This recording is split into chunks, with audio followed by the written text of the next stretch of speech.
நண்பர்களே, இப்போ நம்ம இருக்கிறது தான் ஒரு பெரிய மரம். இது பல வருஷமாக இருந்துட்டு வருது. இது ரொம்பவும் பயங்கரமான காடுன்னு தான் இந்த ஊரில் சொல்லிக்கிறாங்க. நம்ம இந்த காட்டில் என்ன நடக்குதுன்னு நம்ம பார்க்கறதுக்காக தான் நம்ம வந்திருக்கோம்.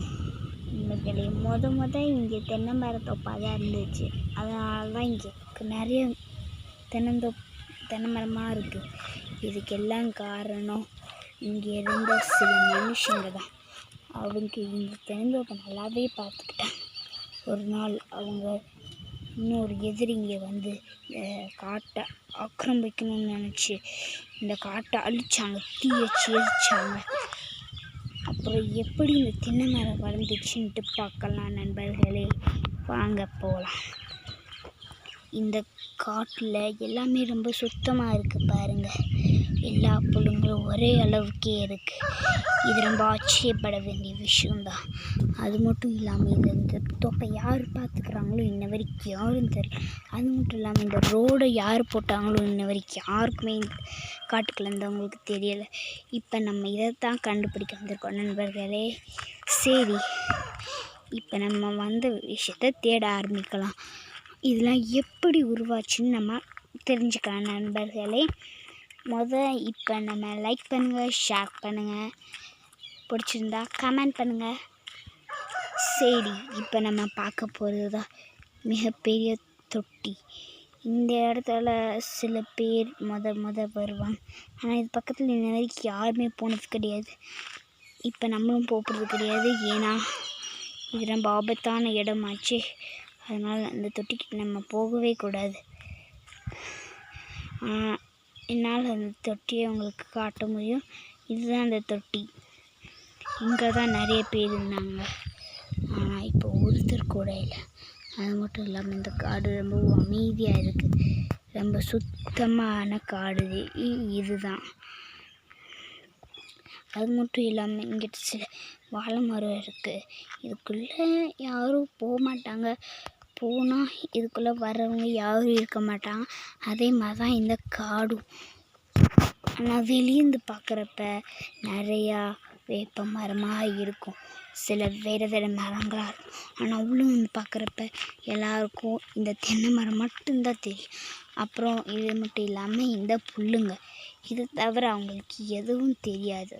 ஆமாம், ஓகே நண்பர்களே, இப்போ நம்ம பார்க்க போகிறது என்னன்னா, எப்படி இந்த இடம் எவ்வளோ அமைதியாகவும் நல்லாவும் இருக்குன்னு தான் பார்க்க போகிறோம். நம்ம ஒரு பேய் வீட்டை பார்க்கலாம். இங்கே இந்த வீட்டில் சில பேய்ங்க இருக்கிறதா இந்த ஊர் மக்கள் நம்புகிறாங்க. இது ரொம்ப பழமையான வீடாக இருக்கிறதுனால எல்லோரும் எதுதான் சொல்லி நம்புகிறாங்க. இந்த வரைக்கும் யாருமே அந்த வீட்டு பக்கத்தில் போனது கிடையாது நண்பர்களே. நாமளே தூரத்தில் இருந்தால் பார்க்குறோம். ஓகே நண்பர்களே, இந்த வீடியோ உங்களுக்கு பிடிச்சிச்சுன்னா லைக் பண்ணுங்கள், ஷேர் பண்ணுங்கள். அது மட்டும் இல்லாமல் இந்த இடத்துல ரொம்பவே ஆபத்தாக நிறைஞ்சிருக்கு. இங்கே நிறைய கோழி குஞ்சு இருக்குது. ஆனால் இது எப்படி வளருது?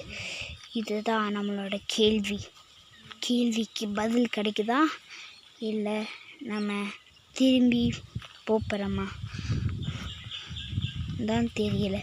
இப்போ நம்ம இந்த தொட்டி பக்கத்தில் இருக்கோம். ஏன்னா இப்போ 12 மணி ஆயிடுச்சு. இப்போ அதனால் இங்கே எந்த ஆவிங்களும் இருக்காதுன்னு கேள்விப்பட்டிருக்கேன். இந்த நுழைய பாருங்கவே ரொம்ப வித்தியாசமாக இருக்குது. 12 மணிக்கு இங்கே யாருமே வரலாம், நிறைய பேர் வருவாங்க. ஆனால் இப்போ ஸ்கூல் டைம்ஸ்னால யாரும் வரமாட்டாங்க. ஆனாலும் இப்போ லாக்டவுன் டைம் போயிட்டுருக்கு. இதை பாருங்கள், எப்பயுமே 12 மணி ஆயிடுச்சுனாலே இந்த மாதிரி நுறையா ஆகிருக்கு எப்பயுமே.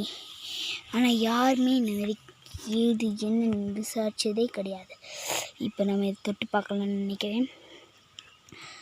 ஓகே, இது நம்ம எடுத்து இப்போ டச் பண்ணி பார்க்கலாம். இது ஒரு நுரை, ஆனால் இல்லை, எந்த ஆபத்தும் இல்லை. இது எதுக்கு இந்த மாதிரி தண்ணியில் இருக்குன்னு நம்மளுக்கு தெரியலை. இங்கே பாருங்கள், இது ரொம்பவே லைட்டாக இருக்குது.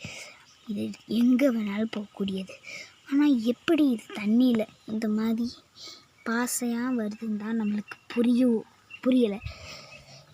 சரி நண்பர்களே, இந்த ஓகே 12 மணி முடிய போகுது. சரி நம்ம உடனே இந்த இடத்த விட்டு கிளம்புறது தான் நல்லது.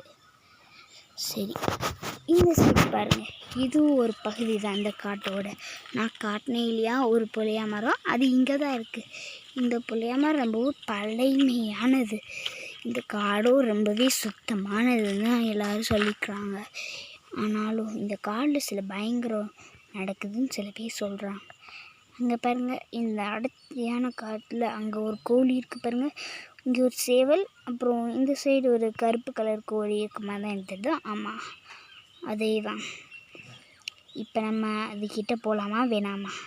இல்லை வேணாம், ஏன்னா அது ஏதாச்சும் ஆபத்தாக கூட இருக்கலாம். அதனால் நம்ம அது பக்கத்தில் போக வேணாம், கொஞ்சம் ஒதுங்கி போகலாம். சரி, இங்கே பாருங்க, இந்த காடே ரொம்ப அமைதியாக இருக்குது. கொஞ்ச நேரம் நாமளும் அமைதியாக இருந்தால் நல்லது.